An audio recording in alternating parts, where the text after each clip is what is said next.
Okay, in the previous classes we discussed about definition and principles of integrated water resource management. In this class we're going to discuss about implementation of integrated water resource management.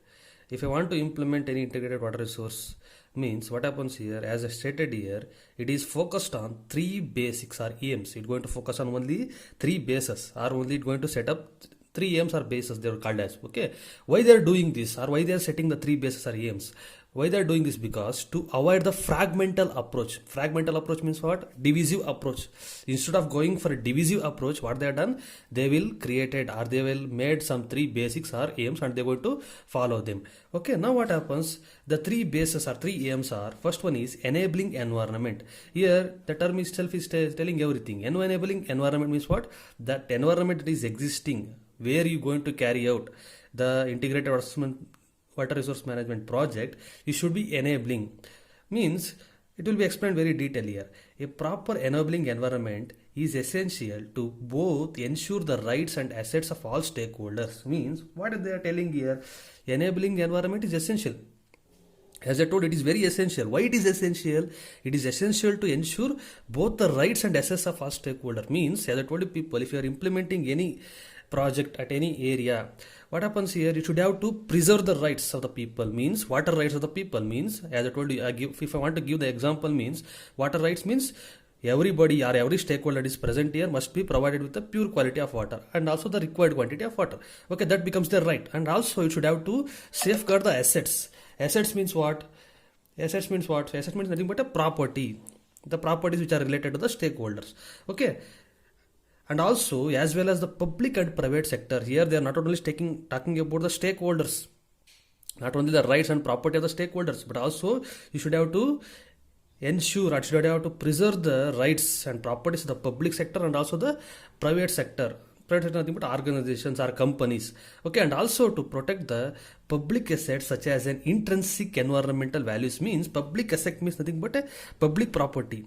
That must be an intrinsic environmental value. Here intrinsic environmental means naturally existing one.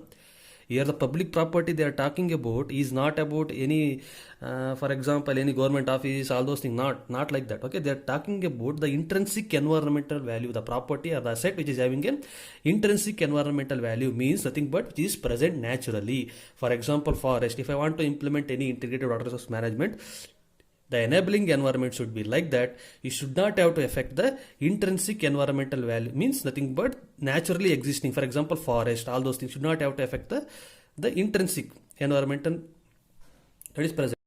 Now in the second point, that is role of institution. They are majorly talking about the institutional development. Means what do you mean by institutional development? Means nothing but, as I told you in previous classes, institutional development means but an organization. Organization means, for example, here the government organization is going to make some policies. Before implementing any project, they're going to make some policies. Okay. Now this becomes critical. The role of the institutional development or the organization is going to frame some policies. It is very critical. Why it is critical? Why? Because they're going to explain by telling that if the program is failing, if the program is failing means why it is failing? Due to the policies that are made by that institution or that authority. And also it talks about the responsibility of the authorities and also capability for the actions. What are the actions you're going to take for implementing the project? What are the actions you're going to take? All these are the difficulties we're going to face while implementing the integrated water resource management.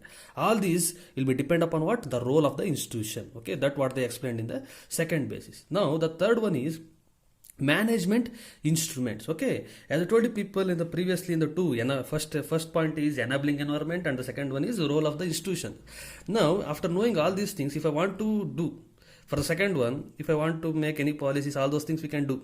All the policies can be framed, all those things can be done, and also the enabling environment can be created. Next one is for implementing, the major aspect is management instruments. Okay, what is mean by this management instruments? The management instruments for integrated water resource management are the tools and methods that enable and help the decision makers to make the rational and informed choices between the alternative action. Okay, here what they're telling means the management instruments is nothing but the tools or the methods. For example, tools or methods are nothing but, for example, as I told you people already, models. models or softwares are created for that particular basin, and the data will be inputted and the model will be run and some results will be obtained. Based on that results, you're going to implement the which choice is most appropriate. For example, I am having 10 choices. All the 10 choices will be given by some stakeholders or given by from experts. All those things will be there. We are having number of choices, but which one is need to be implemented, that is decided by the appropriate model, nothing but tools and the methods. Okay, that what they are told. Now after knowing about these three bases for implementing of integrated water resource management, we need to study some other points, some of the other cross-cutting conditions that are also important to consider when implementing. Okay, those are the major, and also if you want to take some cross points, okay, those are political will and commitment. Okay, if I want to implement any integrated water resource management by having those three bases, it is not easy to implement. Okay, you should have to have other points, other considerations like political will and commitment must be there. What do you mean by political will? Means, for example, if I want to construct any reservoir in your locality, any area, means you should have political will, nothing but that MLA or that person or that MP which are related to that particular region, they should have the political will. Okay, then commitment towards that work, then only the implementation is going to be done. Next one, the capacity development. Okay, the capacity development is nothing but if I have constructed some reservoir of some capacity, let me tell you, for I constructed a reservoir of 40 million cubic meters. Okay, that much capacity, example. Okay, next one is, in future I need to develop that, I need to develop the capacity. Like this, you need to think at that region only going to implement that particular project. Okay, next one is adequate investment and financial stability. Without having this, it is not easy to implement the project. Why? Because you should have some adequate investment, some money must be there, and also the financial stability must be there. Initially we can invest some money, okay, and also after investing at initially we need to have some financial stability or some fund must be there, okay, for carrying out or for complete implementation of the project. Okay, that is called as financial stability.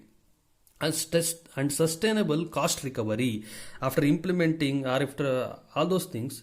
Next one is, at last we need to recover our cost. Okay, the government has constructed a huge dam by investing some 100 crores or 100 crores of money, means it should be sustainable to cost recovery. Means I constructed some dam, means of 100 crore, means we have to recover that money. How are we going to recover the money?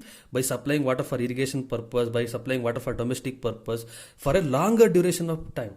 Okay, then only the cost recovery is attained. Means, for example, if the government has invested 100 crores of money for building some dam, means it is lasted for only 2 years or 3 years of time, means here the cost of recovery is not done. That is called as sustainable cost recovery. Means my project that must have to withstand for a longer duration of time, then only you're going to get the sustainable cost recovery. Next one is monitoring and evaluation. Last point is, after implementation all those things, you need to monitor and evaluate, then only you can attain the sustainability. Okay, then only it will stay for a longer duration of time. Okay, that's why the last point is also important, that is monitoring and evaluation continuously. After writing the theoretical point about implementation of IWRM, you need to write this sketch. Okay, it is present in the notes I have forwarded for people. Okay, after writing theoretical points, at last you need to write this sketch.